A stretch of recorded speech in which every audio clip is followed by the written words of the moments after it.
Fuck you mean? I'm swerving. Fresh like a pass of the plug, I'm back, I'm clean. I'm splurging. This dope, this smoke, this hammer with the coat, she fiend. I serve them. Quarter body in a booth, I kill, not rappers eat. It's a murder. I ain't take that, bro. Yes, you did. It's in your hand.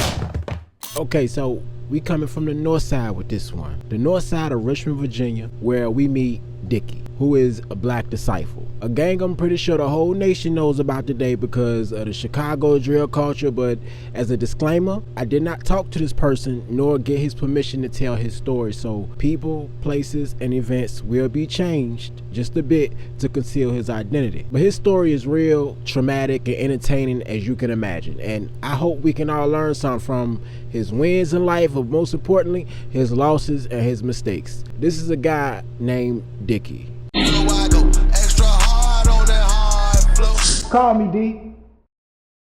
Now, to clear up any inquiring minds about his gang affiliation, I do not know have I ever heard BDs or GDs having territory in RVA. I've told one gang story on my channel, which is my own experience with a blood gang called BHB, which my dumb deleted by mistake, but I do plan to retell that story for the people who don't know it.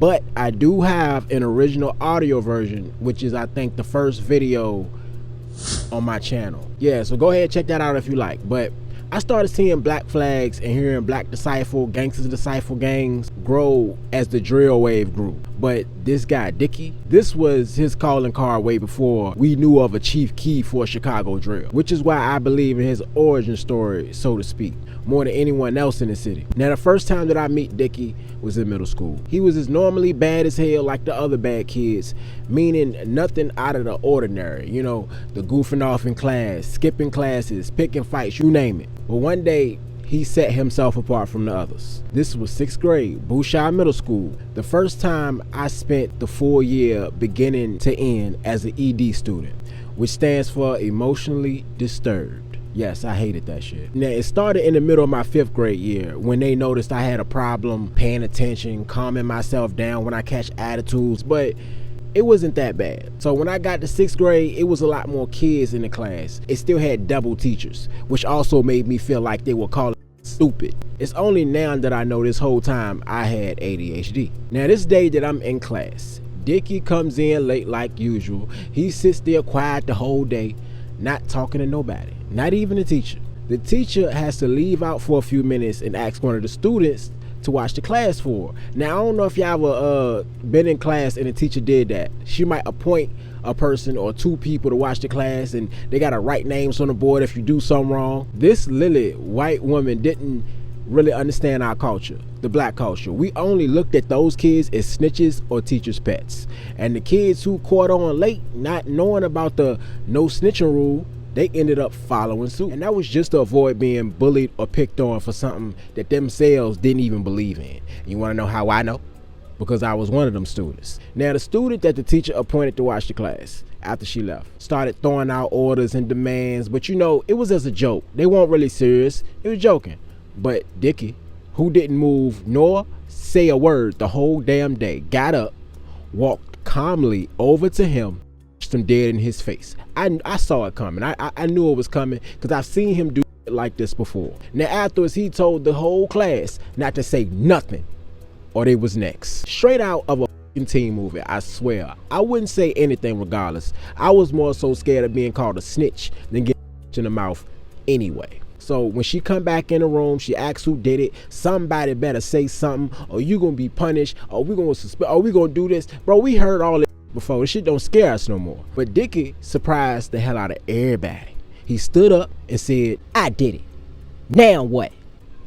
Blew it out of my mind. I didn't know what to think about this guy at this point, because why tell everybody to not say nothing and to just tell on yourself? But you know what? I think he wanted to get put out of school that day. So time goes by and we don't see Dicky for at least another 2 weeks. He comes back to school, back to his regular self, goofing off in the classroom. Then by the end of the day, we get on the bus. And there was another guy we knew named Prez. He was hard body, just like Dicky, but didn't have those missing screws like Dicky.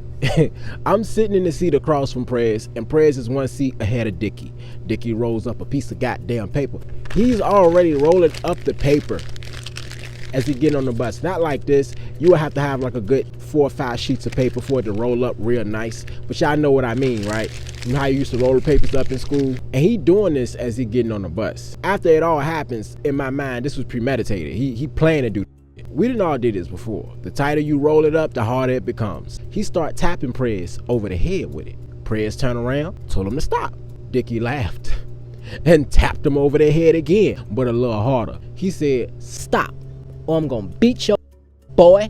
I felt that boy, like that boy. Now, the whole bus is geeked out because if you know, you know. Everybody wanted to see this mother fight. David and Goliath, bro. Here's one guy who was tough, but likable. You know what I'm saying? That was Prez. He treated everybody with respect. And then here's another guy who could give a about a soul on this bus. Like I said, Goku versus Vegeta, the people's champ versus the school bully, good versus evil. And finally, somebody had the heart to defend themselves against this. But Dicky just laughed. Again, bro. But this time, he baseball swing. Hit him in the back of the head. Now, it's almost like Dicky knew what he was gonna do because he had his punch ready. He was left-handed. I'm right, he was left-handed. He had such this unorthodox way of fighting, bro. I swear it was ridiculous. Prez turned around to swing, but he hit the ground before he could even think about connecting his punch. Now, because school had already ended and the bus driver was not on the bus yet, Prez just got up, dusted his clothes off, sat back down in his seat. No loud talking, and just told him that this ain't over. And of course, the no snitching rule, nobody said anything to the bus driver. So we on our merry way home, and it just hit me, bro. It hit me.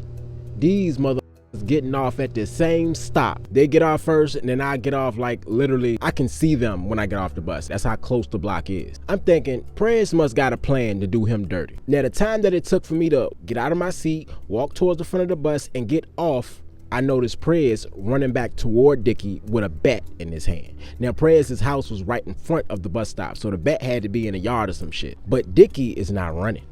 He stood there waiting for it. Yeah, that boy different. He must have some up his sleeve, but it ended exactly the way I thought it would. Dicky being brutally beaten the fuck up with a bat. But what surprised me, bro, more than that, nobody came to his aid. No mom or dad came screaming or nothing. No grandma, no family members. Ain't nobody in the neighborhood say stop. Nothing. Which I'm not mad at Prez because, bro, he always did it like this. He treated people like. But I walked up toward Dicky and I helped him up. He deserved it in a sense, so I felt like, all right, they even now. He snatched his arm away from me saying he don't need any help. I said, well, cool then, man. If you ain't treated everybody like maybe you would. My homeboys look at me like I'm crazy for helping you. Like, got me mad now, cause you scum in my eyes. But my old good-hearted ass still found some good to help you. Now, he's staring at me, and I'm expecting him to want to fight, but he said, thank you. You right. What? Dicky was 2 years older than me, and because we were both considered emotionally disturbed, we had the same class. So 6th, 7th, and 8th graders were in the same class. Now, I don't know if they still do it that way, but that's how they did it back then. And this was on a daily because of this condition. Now, he then pulled out a pack of gum and asked me if I wanted a piece. Took it, and I asked, was he good? Like, you know you bleeding from your head, bro. Ain't like nobody gonna take me to the hospital anyway, so fuck it. Well, if you don't tell nobody, of course not. But see, I'm not getting it. It's going over my head. He done told me already without telling me. He had a in and out mom. His dad wasn't around. And he lived with his grandmother who could barely move around the house. So now I understand the feeling because at the time, my older brother was so bad that my mom shipped him off to Norfolk where his dad family lives. My dad was running the street and my mom was also running the street. So for a small amount of time, I got myself up for school. I got on the bus, came home, played outside, back in the house by 9, ate dinner, shower, and go to sleep. And did it all over again the next day. And this will go on for a while. I just don't remember how long it was like that. I just remember a time where it was just me and my grandparents. We sat there swapping stories until the street lights came on. And that's when he told me he thought if he get in enough trouble or got hurt bad enough, his mom or dad would come back. Too much for me to really grasp, but enough to relate to, you know? And I felt bad for him. Now that I think of it, I just watched that membership from Bill If anybody's on that membership and y'all watched that last post he just posted about his personal situation with his mother, and I just want to say salute to you, bro. I can only imagine the feeling. Like, bro, it had me in tears watching that goddamn video, man. And that's nothing no man is safe from. No man is safe from that type of hurt when it comes to your mom and dad. Something coming from your friend is gonna hit totally different coming from your mom. Your cousin telling you he feels this certain way about you, it's gonna hit different if your dad telling you, hey, I feel this certain way about you. So salute to you, Bill. You know we here for you, bro, for real. Yo, my bad for stopping the story, but this is the comment that I wanna highlight for the day. And it comes from Reasons for Our Faith Ministries. Now, he said something in this comment. I never get to the context of what I'm trying to say, and he hit it right on the head. That freedom that you get from when you do not care what another person thinks about you. That freedom that you get when other people's opinions don't affect you as much as it used to. It doesn't control you as much as it used to. Do not let your past live your life, if you know what I'm talking about. Because all that's going to do is bring you back into the place that you crawled your way out of. And I'm telling you, one way is detaching yourself. That's what I say. That's my word that I use. I detached myself from a lot of things. Whether it be friends or family, I detached myself from their opinions and their feelings about me. And that was one of the only ways I could move forward. That's the only way I could have looked myself in the mirror and say, you got this. Because one day you can be feeling positive about yourself and you about to move forward, but then that comment that your sister made the other day creeps into your mind and destroys your mood. Free yourself of other people's opinions. Free yourself of how other people think of you. Because like I said before, you have to accept you before anybody else is ready to. You got to accept yourself first. Now back to the store. We dapped up and we went our separate ways, and I was expecting to see him on the bus the next day, but I didn't. And it was like that for the next couple weeks. Now, one of my friends told me his grandmother had passed away, which is crazy. We get semi-cool and his grandma passed away.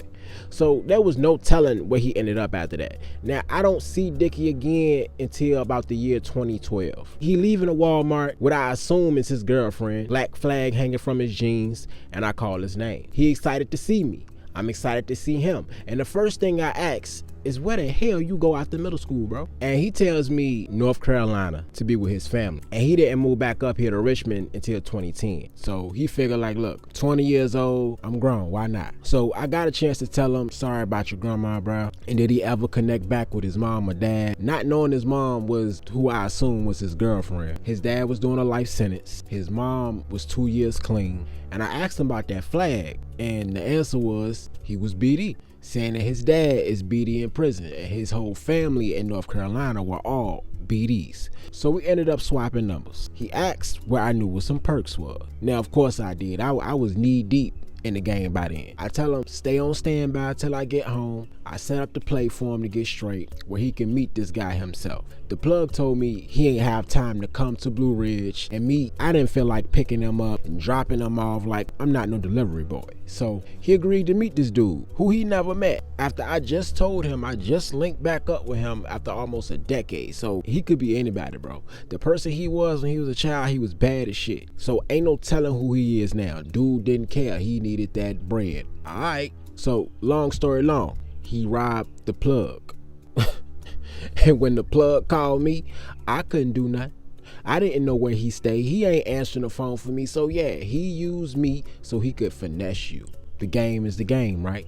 Now, of course, I felt some type of way about it, but it wasn't much that I can do. Like I say again, the plug who got robbed by Dicky, he stopped fooling with me after a while, like slowly but surely. Whether it was not answering the phone, him saying he coming, but never comes, phone number going to voicemail. He thought I set him up. Like he really thought I led him to the slaughter. Like, bro, I wouldn't do nothing like that. But what can you tell somebody like that in the street? Would you believe me if that was you? Nah, you would think I got you robbed too. I got the message, but he was one of those people who couldn't say no at the same time. He couldn't just say I didn't want to or I ain't feel like it. Now, my thoughts about Dicky after that, he still ain't no good. Yeah, I know his childhood trauma. I know where he come from, but he put me in a situation that could have possibly killed me if that was the wrong guy to play with. If that guy took it out on me because he couldn't get to him, I probably wouldn't be here talking to you on this video. So thank God the person he robbed was just the hustler and not the real street guy. I'ma say the very next week, I'm outside one day and I'm feeling good this day. I got my little Born Fly fit on. I had this chiefing hat on. I stay chiefing. Matter of fact, I think I got a picture. I'm gonna show it. I had my little black chucks on. Like, I was feeling good that day. I was perked up, and I'm out in the parking lot just parlaying all day. Something I usually do not do because I don't like being in the mix with everybody else's business. They out here selling way harder shit that I'm selling, and I don't want to look like I'm doing it too because I'm the only guy in this section selling weed. But I'm just chilling today. I'm cooling it, and I get a call from Dicky. First thing I said, hold on, bro. Like, you dead ass got me f***ed up out here. Dude think I set him up, bro. You need to straighten that, bro. My bad, bro. Look, man. Nah, for real, bro. Where you at, bro? Shit, I'm at Walmart, bro. What's up? Man, bro. I need somewhere to put this strap, bro. Man, I need you, man. I trying to see if you can hold this strap for me.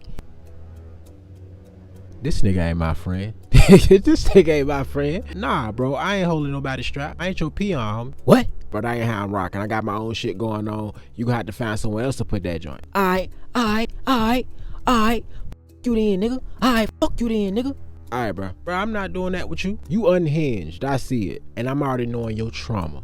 So I'm gonna let you rant, nigga. But I ain't seen them since the last time I seen them, since the last time I talked to them. More time flies by. It's now the year 2017. I was with a family member on the way to the north side. Now, the reason why I brought up Northside in the beginning of the story, because Dicky is originally from Northside. I forgot to tell you that part when we was in 6th grade. When we first got to know each other in 6th grade, he would always sing this Northside song. I don't know what the hell song it is. I don't know if it's a Northside anthem in Richmond, but he always sung this song that screamed Northside because he used to live in Jackson Ward. There it is. But anyway, I'm with my cousin this day. We on our way to the Northside. And he telling me he would rather go elsewhere to go re-up instead of dealing with the guy that we're about to go meet. Why not? What's up with Buddy? What he got going on? And he telling me about how many people he done robbed, how many people he done allegedly unalived, the whole nine. So we get there, and the person who opens the door, it's Dicky. Now, I can't say I was surprised. It was a little bit of both because, yes, if he's talking about him, I know what type of guy he is and the type of guy he can be. But I did not expect him to be him because I haven't seen him for almost 6 years at this point. But when he answered the door, it wasn't, "What up, my dog?" It was, "Hey, what up, man? How you doing, bro? Don't I know you?" And I'm looking at him. I looked him up and down. Nigga's shirt was tucked. He reformed. You know, everything was neat. He looked clean cut. He was talking proper. I said, "Dicky?" He said, "Yeah, what up, bro? Don't you remember me?"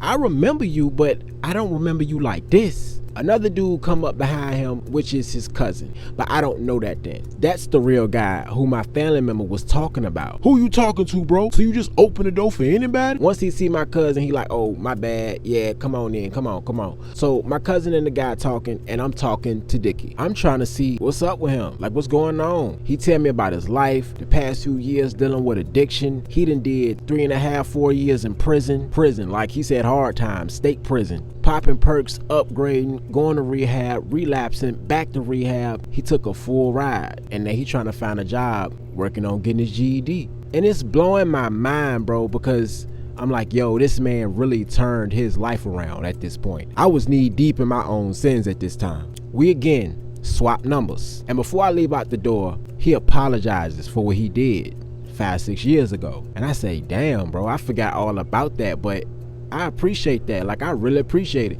Seeing him like that, I definitely believe it was a sincere apology. This cannot be the Dicky I knew since 6th grade. One thing I did see that didn't change was that black flag. He was still repping that black disciple. But this time, bro, it was not hanging from his jeans. He had it neatly folded and kind of parched out his back pocket. He had on some khakis and just sticking out his back pocket. You know how you see handkerchiefs in a jean pocket sometimes or something like that? That's how it looked in his back pocket, like real elegant, like it was crazy. I wanted to ask more questions like, why you here with this guy?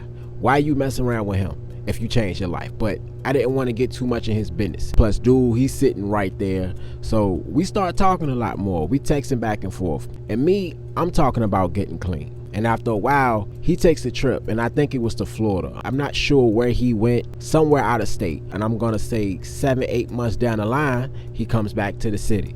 Text me, hit me up, "Hey, asks me how I'm doing, said if I'm thinking about rehab yet. I tell him no, but I'm going back and forth with this Suboxone at this point. This is the year 2018 now. I'm about to have my daughter, which really made me want to get clean. So yeah, I'm just fighting with myself at this point. So he gave me some more advice. Tell me I should think about this, try that. You know, the regular. So I don't talk to him for a while again. And I try to hit him up one day, but his phone goes to voicemail. But not a regular voicemail, like his phone is off, like the number's disconnected. So I asked my cousin to call the guy that he went to meet that day, which is his cousin, and see what's up with his people. He calls him, and he said that something had happened to him. He tried to get as much information as he could, but I guess he got emotional because this is his little cousin. He hung up the phone in his face, which I understand. You know, I call around to people who knew him from back in school, and I finally got the gist of what happened to Dicky. He was at an apartment complex on the south side of Richmond, and I don't exactly know if he lived there or he was just visiting. But on this day, somebody had been disturbing the neighbors with loud music, bumps, studs throughout the walls, but it was more of a loft. So imagine going to a hotel and where the halls got carpet. It almost feel like a college dorm, if you know what I mean. This woman who had about 4 kids would let them just run around the hallway all day. Then during the night, her and her friends making noises all night with loud music, partying. So it was non-stop chaos coming from this one apartment. To me, she was one of those ratchet mothers, in my opinion. And no disrespect to my black mothers, I'm not going in deep about that topic. I'll say that for my opinionated reaction channel, which is Jack Shots. If you ain't checked it out, check it out, baby. I don't be posting on it too much, but you know, I'm gonna try to hold up on that. She was drinking, drugging, all while the kids saw her do it. She didn't really care. And you know, I got a deep sympathy for recovering and active addicts, but it stops somewhere along the lines when children's safety and influence come into question. Why? Because I was that guy whose addiction led him to believe that selling weed out the same house his stepchild lived in was smart. That child had to sit through 2 robberies because of it. And it was foolish to think otherwise would happen. But anyway, she was loud and repulsive. This is the description from the people who told me the story. Maybe not as vivid and wild as I'm telling it to y'all today, but the truth nevertheless. And anytime somebody tried to say anything to her about it, she cursed them the hell out. And if it went any further than that, ladies and gentlemen, if you from or know of my culture, you know what I'm about to say. If it went any further, that's right, she go gets her brothers or any other male figure who's willing to do her ignorant ass bidding. So Dicky took it upon himself to defuse the situation with the mother and her neighbors after she called her brothers out into the hallway. The neighbors, they were an older couple. Not senior citizen old, but they were elder old, you know, maybe a generation above the mother and the brothers. The husband, respectfully now, only asked to keep it down tonight because he had to work the next day. Plus, his wife was sick and needed some sleep. That's it, that's all. She got mad, taking no accountability, and cursed them the hell out too, like any other neighbor who's tried to say anything. Most people left it alone, feeling like it ain't worth the trouble. They report her, called the police, even management, but nothing. Dicky was around the corner of the hallway at a different apartment when he heard how disrespectful this woman was toward her neighbors. Now, we grew up on honoring and respecting your elders. No matter how bad we was in the street, in that household, you respected mama and daddy and your grandparents. At least I did. I know I did. The whole situation got under Dicky's skin. And I don't know if this plays a part, but if you remember earlier in this story, I told you about his childhood. So he more than anything wished he had more time with his grandmother, not having his mom and dad around at the time. Mom was in and out. He seen his mom. I even seen his mom here and there, but not for real. Now, even though Dicky changed his life around, he still carried a legal protection. He knew where he was and what element he was around. So how that old saying go, rather be caught with it than without it. When the brother see Dicky walking toward him, not knowing who the hell he is, he could be anybody, bro. He could be just coming back home to go back in his apartment. But they jumped stupid. Asked him what the fuck he wanted, what the fuck he looking at now. I don't have much details beyond other than it escalating to where the neighbor, which is the husband, got hit by one of the brothers. Both those guys was 250 pounds easy versus this small old man. That's when Dicky intervenes by pulling out his gun. The second brother sees it and rushes Dicky. Dicky hit him, straight through the face. His brother doesn't try and fight Dicky though. Like he's grieving over his brother. He get down on his knees like he start holding his brother. Now you would think it's over, but no. Dicky did the unthinkable by hitting him in the head also. Just maybe if he backed off after the first body, it'll look as if it was self-defense. But the second, nah. That was a clear-cut murder in the eyes of anybody. And you know, this happened almost a whole month before I found out. It was on the news, but I don't watch TV. It was in the newspaper, but who the hell reads those? But if it was one thing that people in Richmond all read was the Gotcha paper, a newspaper dedicated solely to anybody that was locked up recently. And there was his face, biggest day. He ended up receiving a 46-year sentence for that crime. And afterwards, there was hella rumors throughout the city saying he deserved it, saying he really didn't change, all the people he did dirty, the families he made cry, how he had grown men living in fear of him at one point, he just acting like he changed. Bro, I even heard he was still selling drugs. A whole bunch of rumors. But I knew what I saw that year 2017 when he opened that door. He still had his flag in his pocket, but I could tell it was at least a better path. Like I could tell it was genuine. And even if he wasn't fully there, he was at least trying. But you know, maybe that's my own ignorance, one of my weaknesses. The only reason I call it a weakness is because of my environment growing up. You gotta possess a certain mentality to survive amongst these wolves, even as a square. But I always had the ability to find or see the good in damn near everybody, no matter how small that light was. I lead with love until I'm showed otherwise, instead of leading with aggression or hate, just in case you don't deserve said love. You feel me? You follow me? But you know, it's heartbreaking, bro, because it took him so long to get his life together, took him so long to be the person he was supposed to be. But because he inserted himself into something he had no part in to help somebody else, which was well-intentioned from the beginning, but I think it turned into a trigger, a feeling that he wanted others to feel. No dad, drug-addicted mom, and then his last line to the city, his grandmother, who ends up passing away. You know, he beat the physical part of his addiction, but that mental battle he had to fight afterwards won the war. The message I want to leave with y'all today is this, man. Don't let your past live your life. You may not know it yet, but them prior mistakes, they can be future tools. Those failures was just a process of elimination while showing us the better option in the process. It's too easy to say I deserve to suffer for the pain I caused, thinking there's no way of coming back from it. But you know what's hard? Forgiving yourself. Being able to trust yourself again with your own life. But I guarantee you, that other side, it's gonna be worth it, bro. It's gonna be worth the fight every time. And on that note, we out, baby. Love. Call me, D. Hustler talk, no comment though, just paper chase. Chasing my dreams, my nightmares ain't got no money. Just a cardboard sign and they existing so bummy. And they want me down with them at the bottom of the barrel. I don't want no parts of